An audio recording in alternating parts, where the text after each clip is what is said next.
We are Michael, Matthew, and Andrew. and our question is, what are practical uses of solar power? Welcome to our solar power presentation and prepare to be amazed. Oh yeah, that's right. Our topic is the applicability and efficiency of solar power in homes and businesses around the world. We'll also include clips from experts on solar power and specific uses of solar panels. Let's begin. First, we will look into the inner workings of solar panels as a general topic, as well as the efficiency of a solar panel providing transferable energy for use. On average, the sun gives off about 1,000 watts per square meter. Wow, that's a lot of energy. If the sun gives off that much energy, why isn't everything solar powered? Solar power doesn't provide enough power for all the household appliances due to the efficiency. Solar panel efficiency right now is only about 12 to 20%, but more efficient ones are currently being developed. The highest quality ones these days can achieve up to 80% efficiency. Solar panels can pay for themselves in around 10 years. Solar power will most likely become a more prominent renewable resource as time passes and cost decreases. How do solar panels use light? Well, the photovoltaic cells, photo meaning light and voltaic referring to electricity, contained within the cells are a special material of semiconductors. Some commonly used semiconductors are silicon or cadmium telluride. When these semiconductors are affected by energy from the sun, it knocks the electrons loose from the material. An electric field in the solar panel makes the electrons flow, creating a current. Wow, that's so cool. I've seen some solar panels around town and wondered how they worked. What do the houses and buildings use the power created for? Many houses, especially in Europe, use solar power to heat up their water for their house. Much of the energy made is used for home appliances and other power used within the home, or it is sold back to the power plant for use elsewhere. How much would it cost to get me one of these panels on my house? The average solar panel costs about $100 on up. Now we will view some functional uses of solar power using some handy video clips. The first about a recycling center being powered only by renewable resources. That's how much their utility bill is every month. Nothing.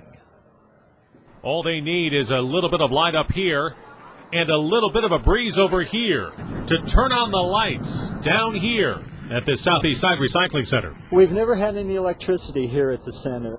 We're installing an off-grid hybrid renewable energy system. That's Bob Solger with the Prairie Village-based Energy Saving Store, installing solar panels and this turbine to power this sun. The plan is really a simple one. Collect enough energy outside to run everything inside this office. That means turning on the lights, a ceiling fan, a computer, phone, whatever. The panels collect 900 watts of energy from the sun, with another 400 watts coming from the wind. Batteries that fit inside this case can keep this place going for 3 days without a charge. Do you have any idea how much money you're saving in terms of electricity? I really don't, and it really hasn't been the main focus for us. But setting the example is, it's an energy system costing $12,000 to install, but it's all free after that. Even on a cloudy day, there's still enough sun to power the future. Our next video is an explanation by a solar power expert on some ways you can incorporate solar power into your house. Solar power. I don't know what that means, and there's a good chance you might not know what that means, so we're bringing in the experts. I have Arthur Edwards from Solar Services. Tell us, what is solar power? Well, solar power is basically getting something for nothing, whether it's solar hot water, solar pool heating, solar electricity, solar attic fans. Today you can even charge your handheld devices using solar power. So, really? Yeah, solar is getting free energy. Now, for instance, if someone wanted to make their house solar efficient, get some free energy, because we know running a residence can be very expensive. Yes. How can they do that? Well, the first thing you would want to do is probably put in a solar water system like we put in this house here.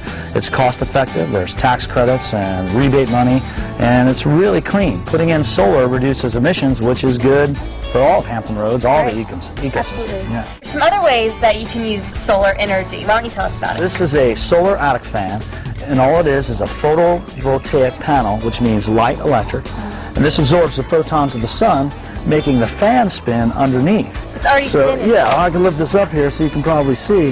That's not attached to any wire or no electricity. Wow. You can get a portable solar panel. Now, oh my gosh. Yeah, now this is for any handheld device, and it's 6.5 watts, And for a cell phone, a laptop, anything like that, if everyone in the United States used one of these to charge their cell phone, a lot of pollution would stop from going into the Chesapeake Bay. Then if you want to go even bigger, then you're talking photovoltaic. Again, light electric to generate electricity. Now you put this on the roof of your house and you'd string them together. 1 kilowatt, 2 kilowatt, 3 kilowatt, etc. And this will generate free electricity and you'll be able to send power back to the power company and sell your green energy. Get paid to use solar power. We can't go wrong with that. No. What happens if it gets cloudy? Does that mean that you have less power? That's a good question, and a lot of people confuse darkness with clouds. If I were to cover up a little bit of this cell, it would still keep running, but it would slow down just a little bit. So the answer to your question is, cloudy is not as good as sunny, but solar still works when it's cloudy. Our final video is of how solar panels work from a general perspective. Most homes get electricity from the local power company. The electricity from the grid enters the home through a meter.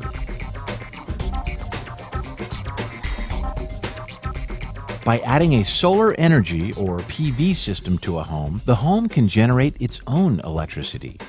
First, sunlight must be captured and converted from light to electricity. That is what PV cells do. By grouping many cells into panels, enough power is generated to run a home or business. The electricity that is created by the solar panels is DC, or direct current electricity.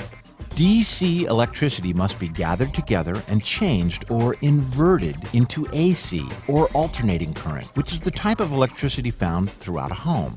This is done with a piece of equipment called an inverter. The inverter is a very important part of the system.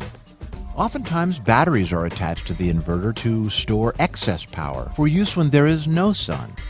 The inverter provides the electricity necessary to run the home. If there is excess power generated by the PV system, the inverter can push the extra power out onto the grid. Normally, the wheel on a meter turns one way as the power from the grid enters the home. But with a PV system installed, it's possible to turn the meter backwards. This means that instead of a home buying power from the grid, the home is selling power to the grid, and this is usually done in the form of credits. With the right PV system on a home or business, the expense for electricity, which could be many thousands of dollars a year, could be reduced to nearly zero.